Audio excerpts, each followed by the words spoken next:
Welcome to the Two Geeks and a Microphone podcast, your one-stop shop for television, movie, video games, comic books, book reviews, and more. Now, without further ado, here's Steven and Mike.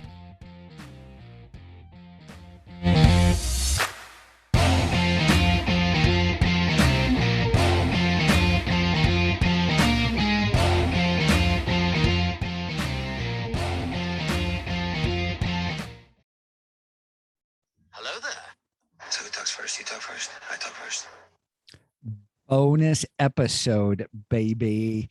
I am so excited about a Boba Fett trailer that dropped, and I've got to discuss it. Hey, everybody. Thanks for joining us for this bonus episode of Two Geeks and a Microphone. I'm your co-host, Mr. Stephen Boster, along with the one, the only Fett fan himself, Michael Shanks.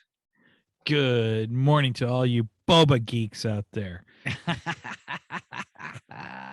Hey, as you all know, Mike is a huge fan of Boba Fett.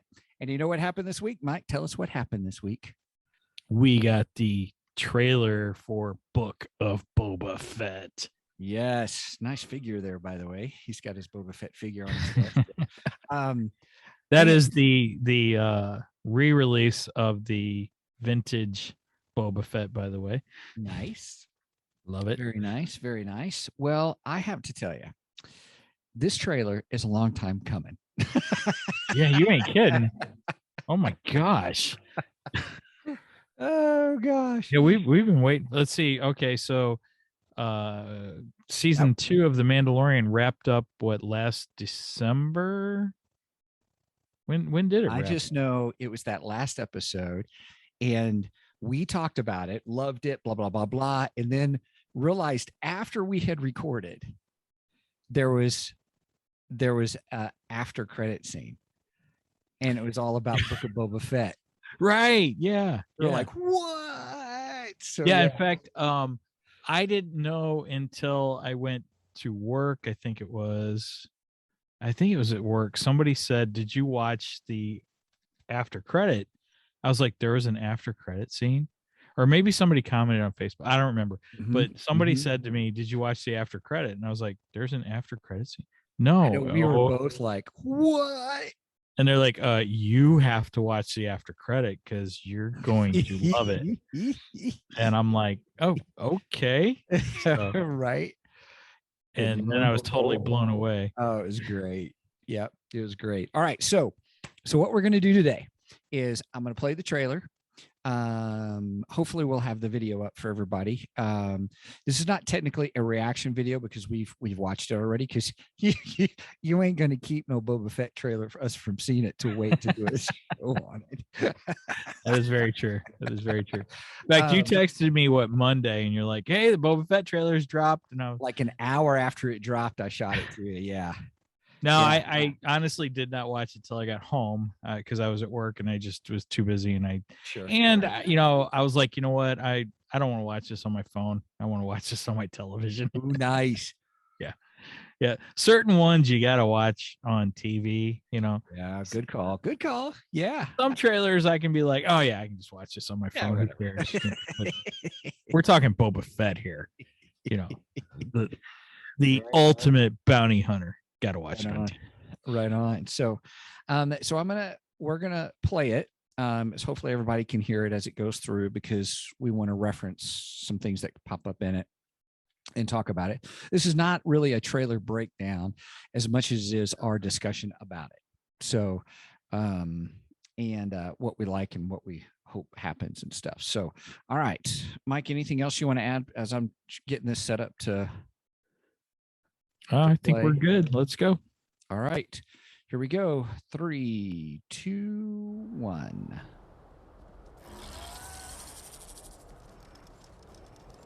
Have we seen that creature before? Yes. I am not a bounty hunter. Return of the Jedi. I've heard otherwise. He looks so cool.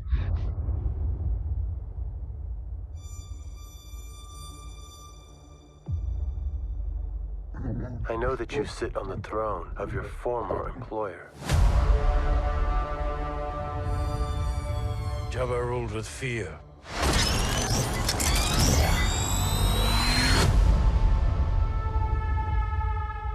I intend to rule with respect. Interesting.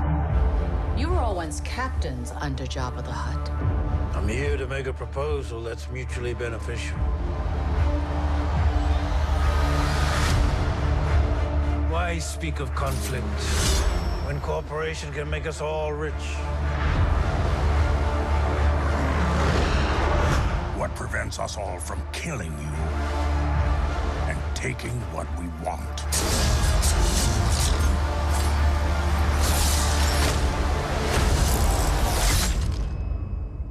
If you had spoken such insolence to Jabba, he'd have fed you to his menagerie. Please. Speak freely.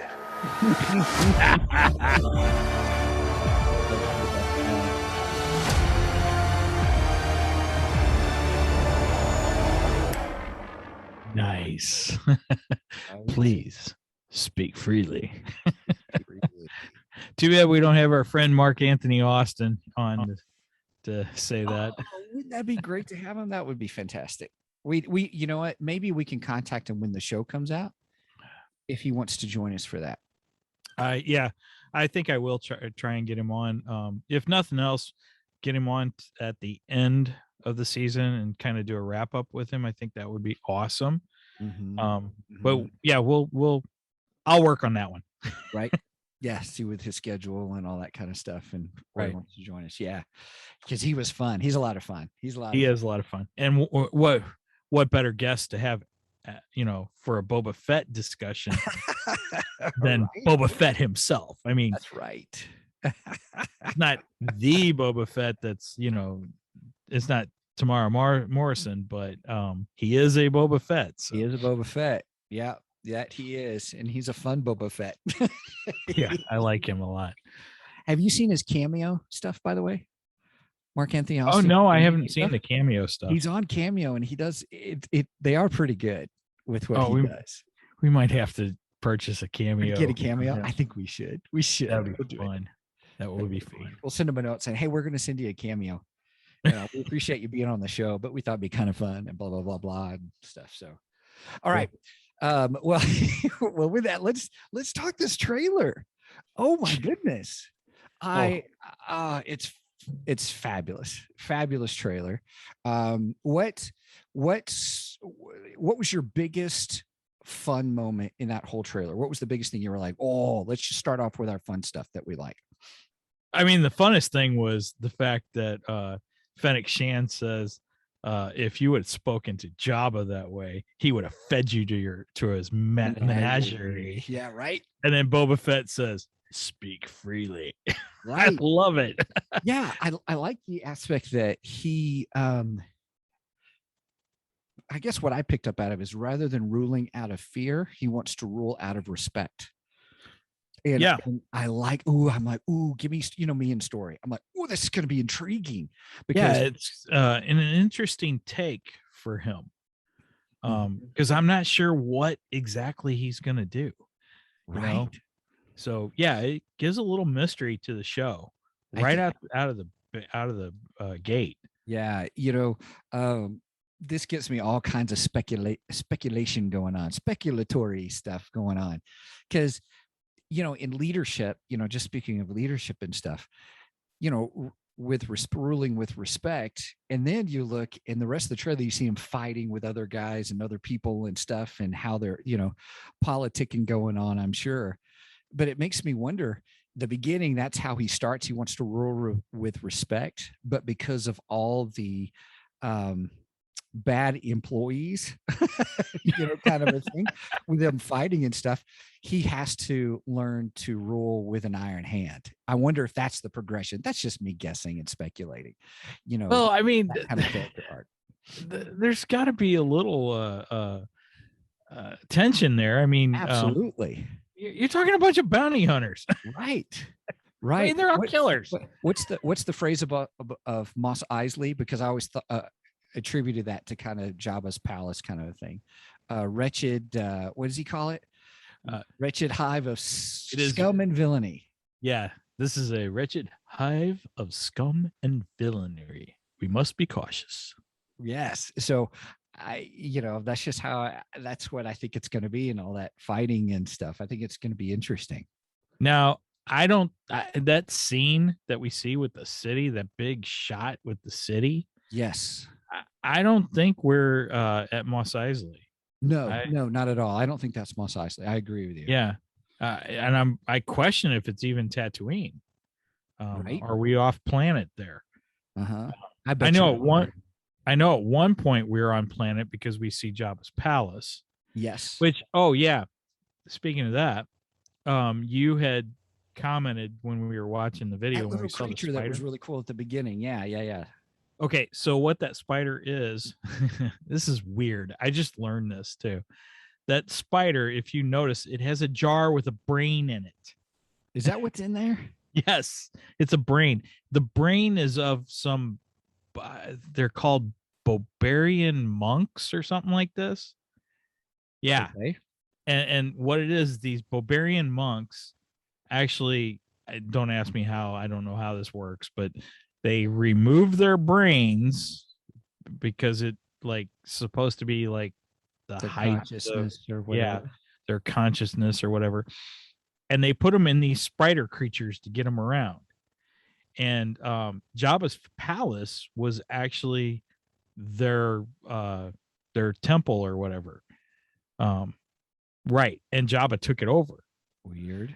So in Return of the Jedi, when 3PO is coming into Jabba's palace, we get the scene where Jabba and 3PO and R2 come up to the doors, and 3PO knocks, and okay, nobody's home. Let's go. Right. And the little Ring doorbell thing pops out. Yeah, Ring doorbell. Jabba's version of Ring doorbell, and what you do, Doc? You get that.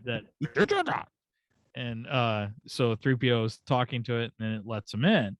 And when 3PO comes walking in, you see that one of those spider things with the brain come walking by him, and you're like, oh my. Yes, that's right. I'm trying to do as good of impressions as I can. So. It's fun. You're doing better than I could. We all have our gifts. So yes, that spider creature was in the original Return of the Jedi. And so they still continue to be there as part of the story. That's fascinating, because his palace didn't get destroyed. His barge got destroyed in all explosion glory, which is just totally awesome. Which there's still a question about that, because in the after credit scene at the end of season 2 of Mandalorian, of course, Bib Fortuna is on the throne. Right. Oh yeah, I got a comment about that too. Bib Fortuna is on the throne, and Boba Fett comes in and shoots him, kills him. Well, there's question because Bib Fortuna was on the barge.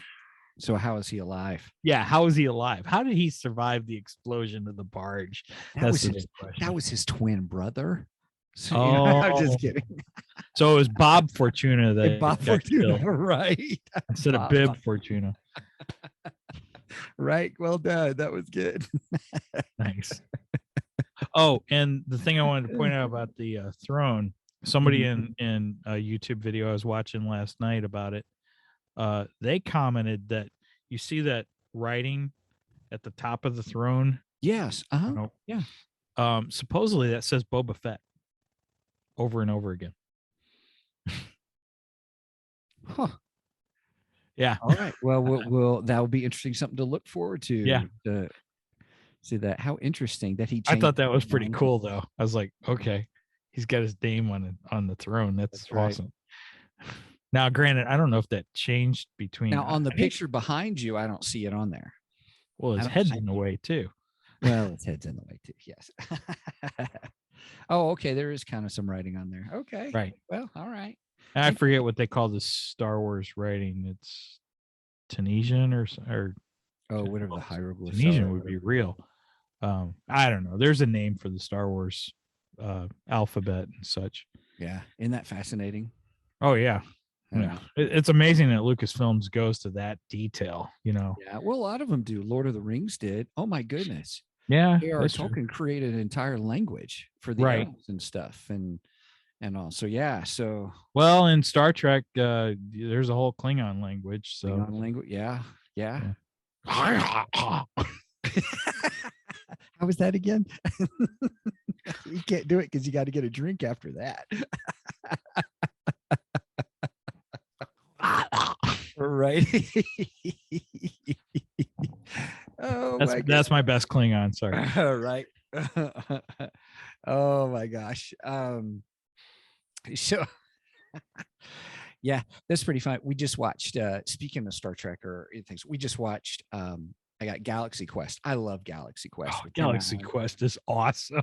There is on Amazon Prime, there is a documentary that's been released about the making of and the fandom of Galaxy Quest. Oh, I gotta watch that. And it is really good. It's really well done. And and part of that they talk about I can't remember the names of the aliens. Kind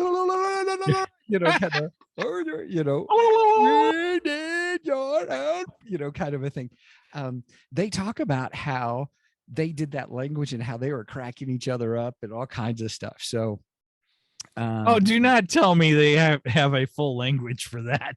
I don't know, but it makes you wonder. Yes. Well, it was the one scream, kind of a thing. But anyway, so yeah, they were just cracking each other up and having a good time with it and stuff. Oh, that stuff is hilarious. You need to watch that documentary. It's really, we could do a whole episode about the documentary and the movie. We probably should, because I love Galaxy Quest. Hey, everybody, if you love Galaxy Quest, post it down below on Facebook. If you want to hear us do a Galaxy Quest episode, I would love to do it and stuff. So, all right. So we're talking about languages. Star Wars goes into the detail to even have written language as well and stuff like that.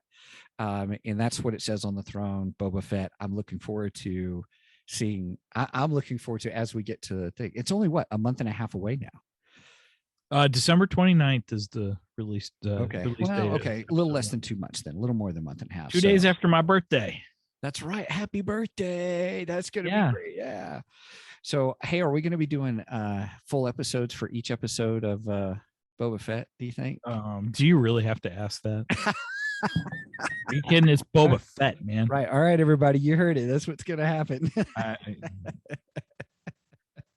Yeah. We're doing episodes, dude. Yeah. You better be ready. Right. I better be ready. Okay.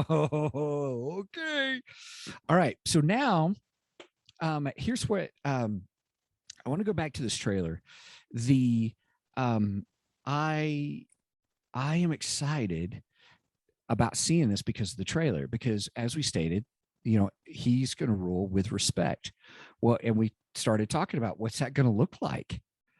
Kind of a thing. And yeah, how does a bounty hunter, the head of a basically gangster, organization, how does he rule with respect? What exactly does that mean? Mm-hmm. I don't know. I'm telling you, that brings some intrigue to the show. Yeah. Now, here's the other thing. I really enjoy Ming-Na Wen, the actress. Oh, yeah. I love what she's in, and I think she's doing fabulous in this role. Did you know she's like 60 years old? Yeah, and she does not look it. She does not look 60. Dude, she makes us look old. Right?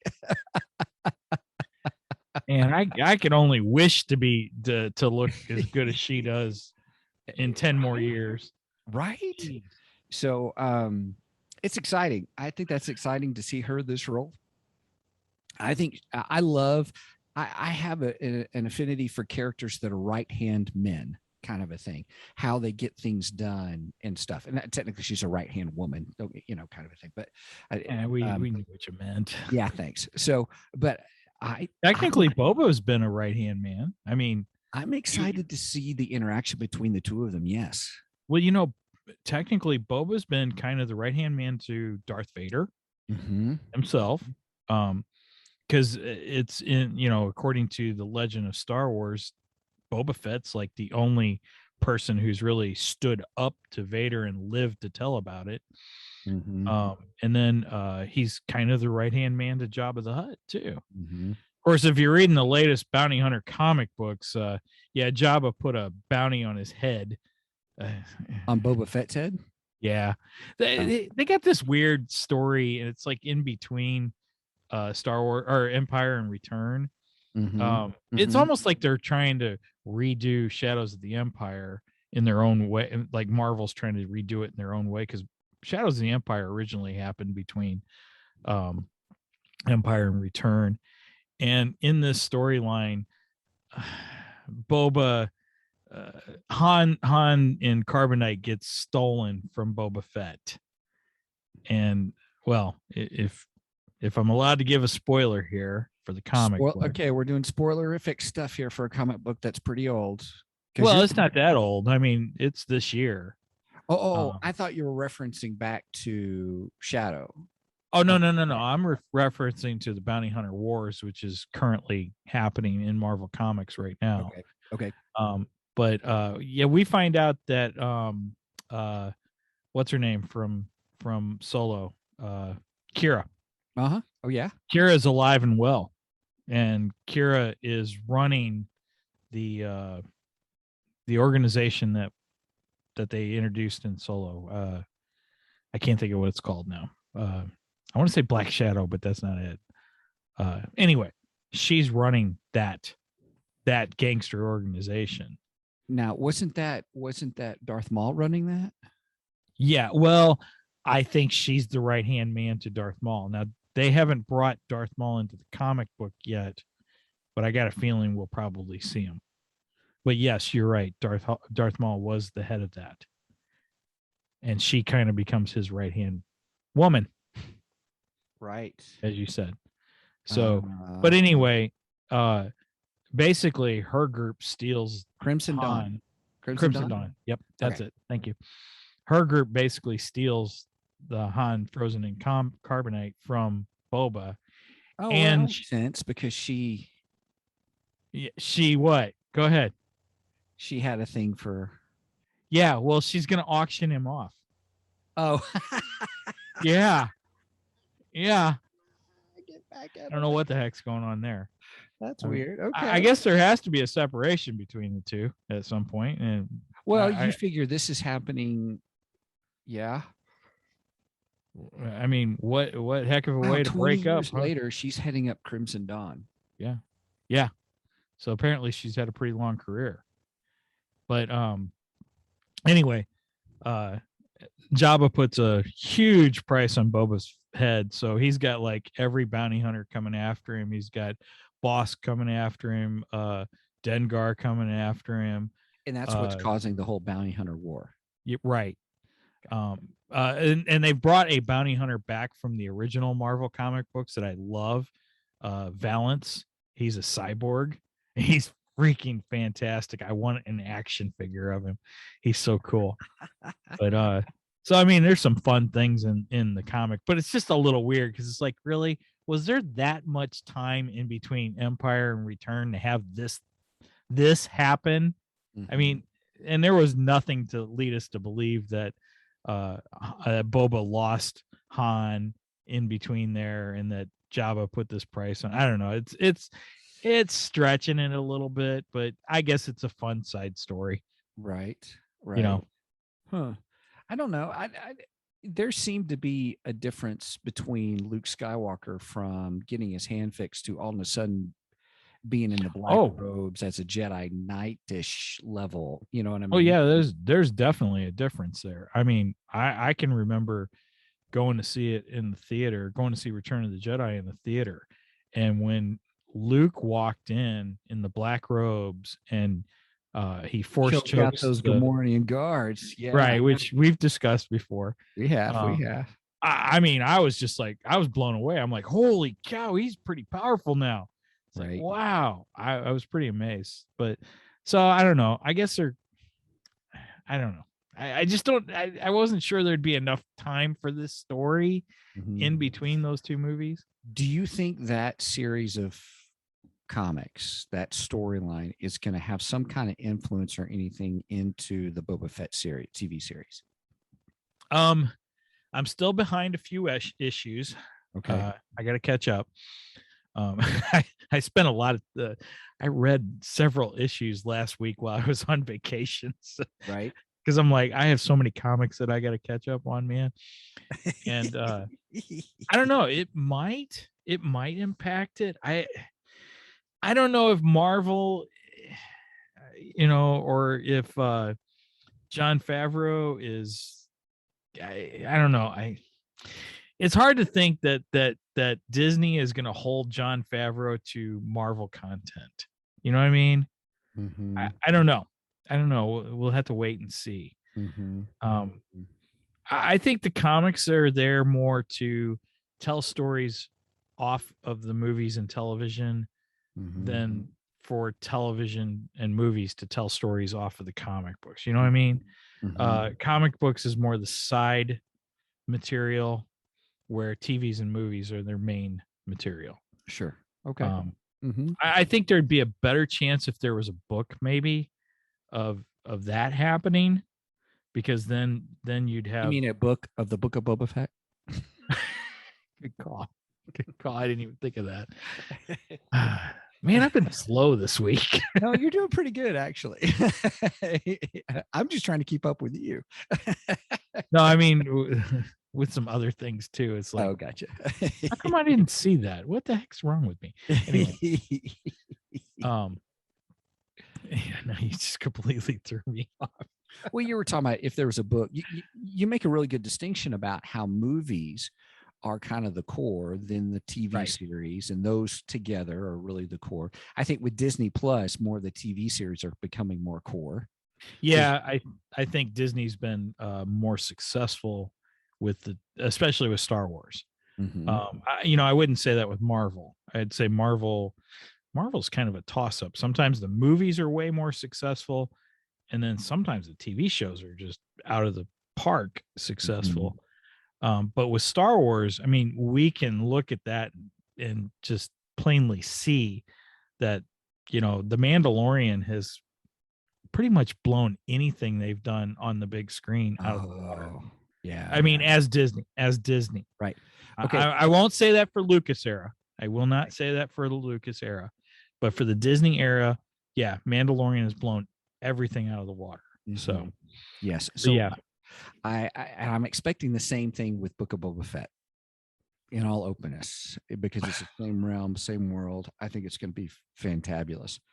Let me take it. Can I take a sidebar about Disney Plus for a moment? I just got to rant about something.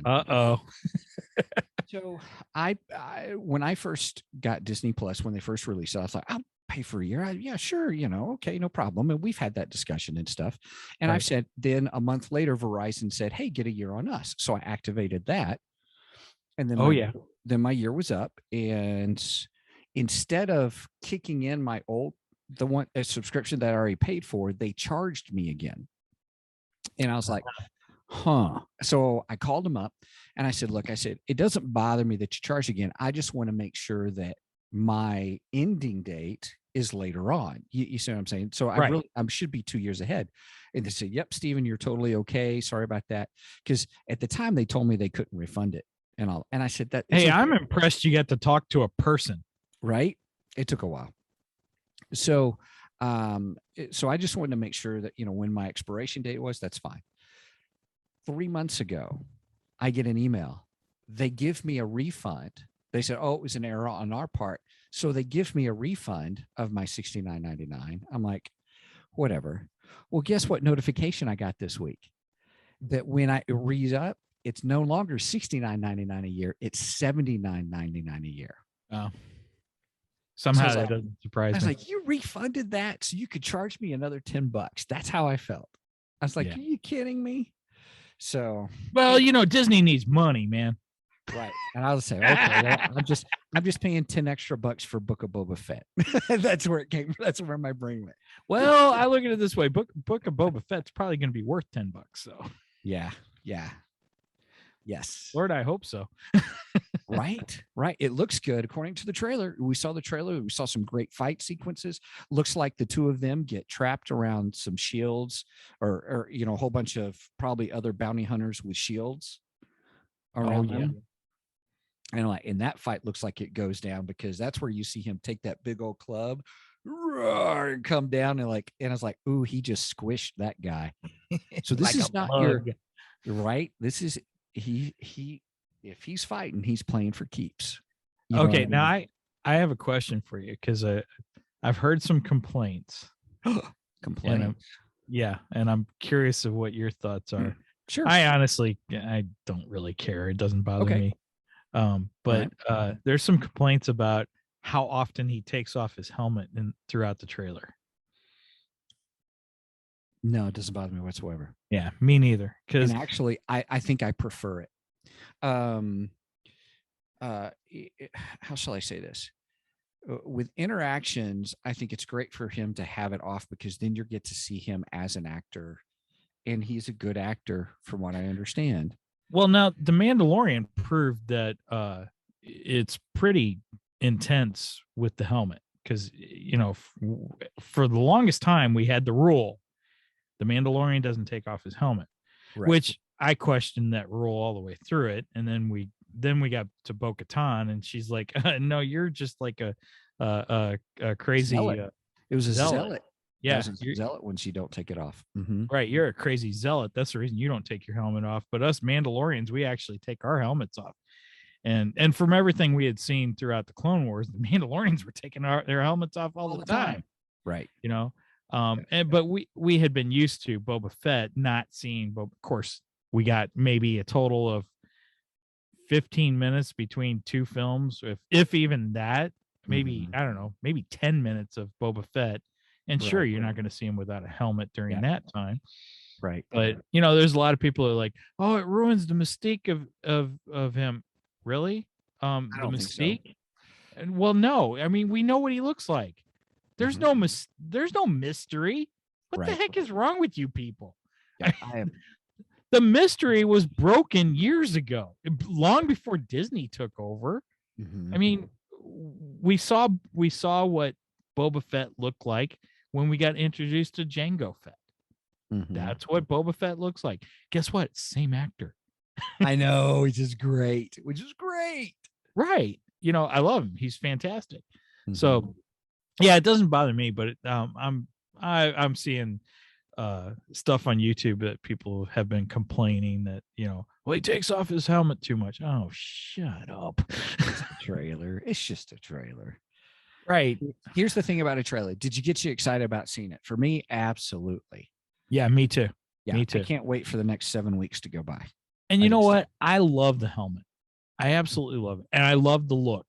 And yes, there is something about that stare down that Boba Fett gives, there is something to be said about that. I mean, we even talked about that with Mark Anthony Austin when in his part, when he's walking across the camera and he kind of pauses and looks at the camera. And there's this He's question, breaking the fourth wall. Right. So there is something to be said about that. Yes. But at the same time, I want to see Tamara Morrison's face. I want to see him. We know he's under it. We know what he looks like. And guess what? The more we see his face, the more we know that he's actually in the suit.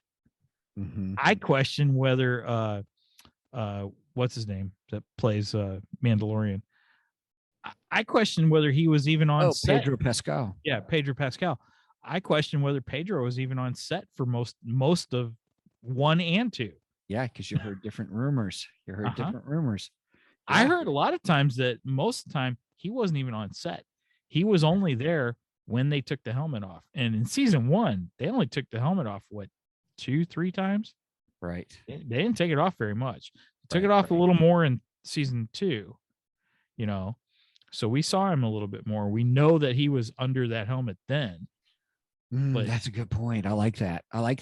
So, Nothing against Pedro Pascal. Oh, no. I've enjoyed him as the Mandalorian. I think he's great. Yeah, I'm not saying anything but bad. You make a good distinction on now we know that, Mr. Morrison is in the suit. Yep, and this proves it. Now we do know that for the action sequences, we know it's like 12 other guys in the, Right, Boba Fett suit. right. That was Well, Was that Mark? Was that Mark who told us that? yeah, Mark said that it's getting kind of crowded in the In the slave one. but then again, his slave one is the movie slave one, so there's less of them than there is the TV one. Okay, right. Right. Yeah. Oh, that's funny. That's funny. So let me ask you this. I want to ask you a couple of questions about some of your predictions about the show. One, do you think we will get to see our second favorite bounty hunter, Cad Bane, in live action?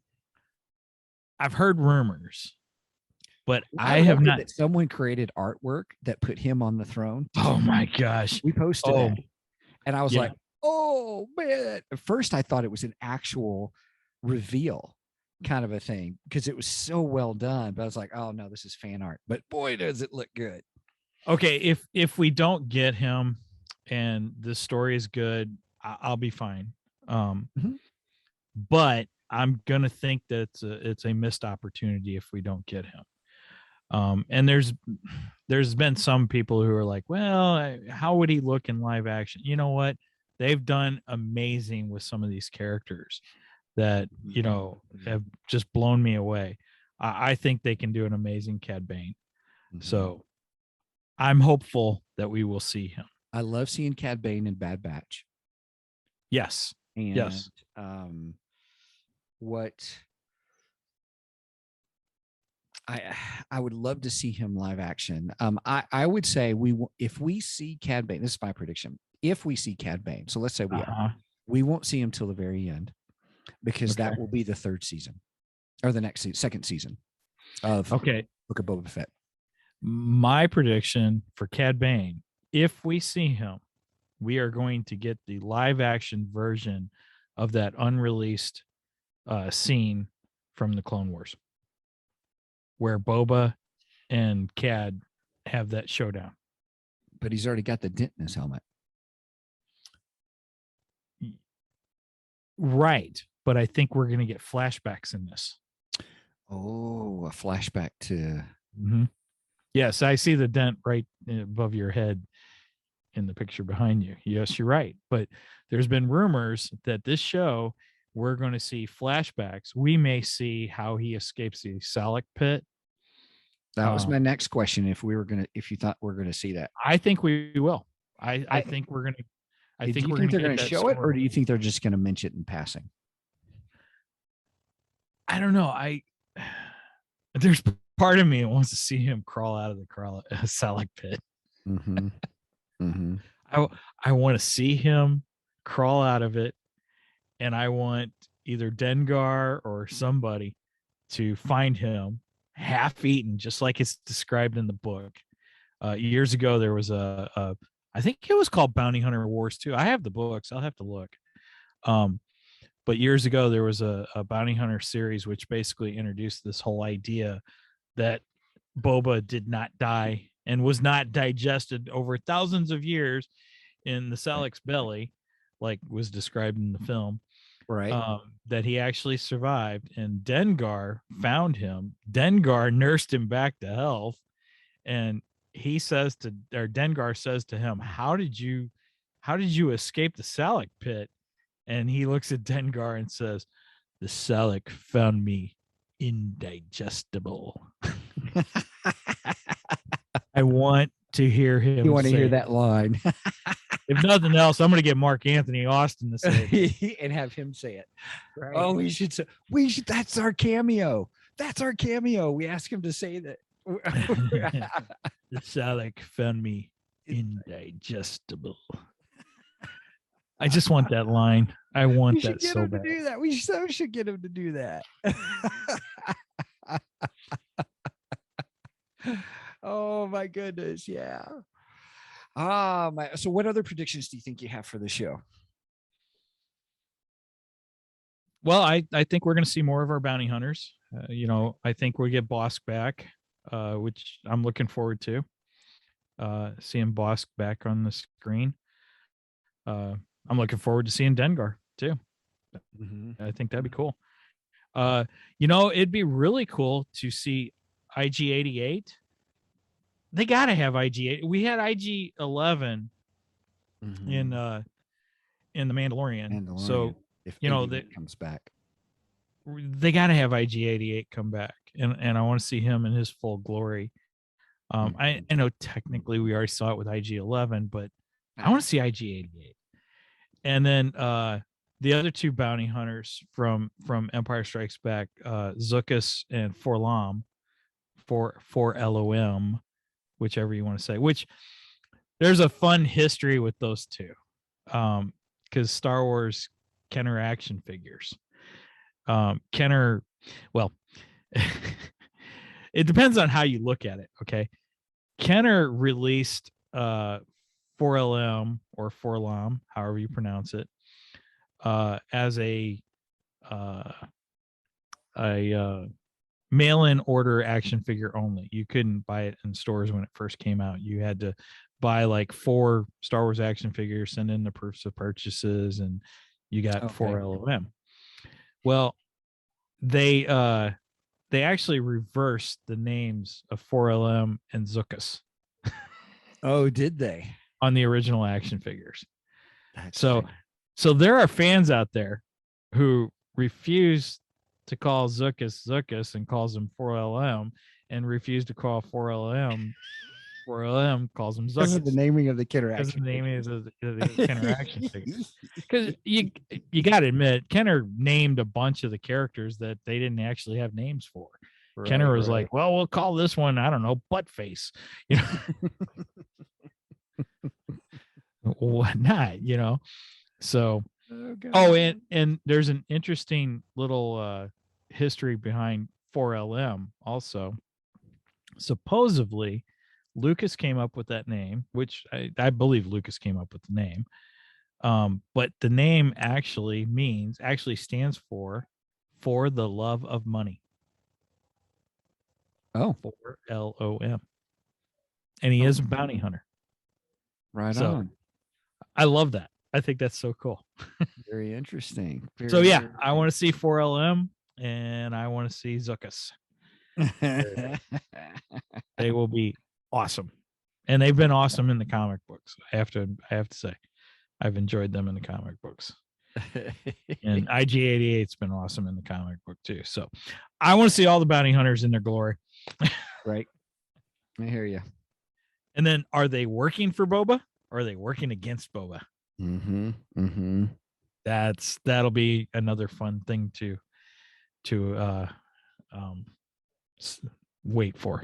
So it should be interesting. I'm excited about it. I think it looks like a great story. Looks like a great story. Now, I think we're only getting 6 episodes though. Is that correct?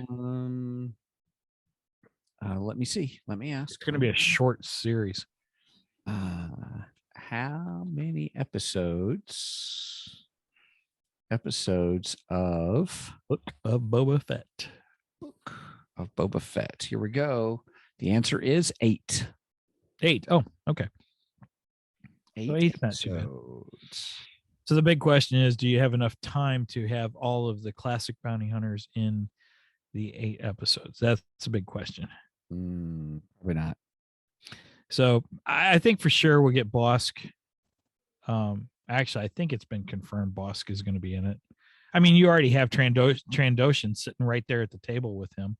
So why wouldn't you also bring in the big Trandoshan, Bosk, which somewhere around here I have an action figure of too. And I haven't heard any rumors about Dengar, but I want to see Dengar. Excuse me. And I think you have to do IG-88. So I guess if they left off any, they'd leave off 4LM and Zuckuss. Right. That's on my Christmas wish list, you know. Right. I want bounty hunters for Christmas. All I want for Christmas are my bounty hunters, my bounty hunters, my bounty hunters. Hope we don't get a copyright strike for that. Right. You never know. Oh man. So I think this looks great. I want somebody to see it. And here's the other part. it makes me want to go ahead and pay my 10 extra bucks for Disney Plus so that, Well, I hope you plan on it because we're going to do episodes on it. Right. Well, mine doesn't renew until March. So, but they enacted, I think it goes into effect next week, is the whole 10 extra bucks a year. I don't know when mine gets renewed because I did the whole 3-year thing. When it was first announced, they did a special where if you paid for 3 years in advance, I forget what I got and stuff, but I was like, yeah, I'll just do the 3 years in advance. Right. So that's what I did. But it's all that Star Wars content. Yeah, that's pretty much what sold me. I'm like, okay, if you're gonna have all the Star Wars content, I'm in. I'm in for the ride. So I gotta say they were slow getting to the TV side of things. Took a long time to get to Mandalorian, but I was happy with what we got. Yep. I thought that was some of the best work they've done since they took over. So yeah, I think this has potential of actually topping the Mandalorian. Honestly, big words. I like it. Well, technically there was supposed to be a Boba Fett movie. And then with all the things that was going on with Disney and everything, they canned the idea of the Boba Fett movie and they came up with the Mandalorian instead. And I kind of wonder, did they think that, okay, let's not do the Boba Fett movie. Let's do this so we can introduce a new character, someone totally new and totally separate from everything we've seen, which in hindsight, I think it was a great idea. I'm happy with it. But at the same time, he's basically Boba Fett. And he almost was. It was almost like, okay, this is the Boba Fett movie without Boba Fett. And then when that was such a big success, they're like, okay, let's see if we can bring back Boba Fett. And I think that was the test. And then when they seen how popular it was to bring back Boba Fett, they're like, yeah, this is the right move. We got to make a TV series of Boba Fett. Okay. Yeah. I mean, that's just my thinking. That's what I think they were doing. I don't have any insight there. It's not like I know anyone at Disney. So yeah, me and Bob Iger talk all the time. Right. We're just a couple of buds who just talk and enjoy talking about all things geekdom. So it's all good. But that's what I put together. That's in my head. That's my Disney headcanon. That's your Disney headcanon. I love it. I love it. Cool. All right. Well, hey, with that, everybody, thanks so much for joining us for this discussion on the Boba Fett trailer and some Boba Fett discussion, history, and all that kind of stuff. So it should be good. I'm looking forward to it, and I'm very thankful for the trailer. It does make me want to see the show. Oh, me too. All right. I guess we're closing out. Okay. So, yeah, I'm all done. Yeah. With that said, I find the Salak pit found me indigestible.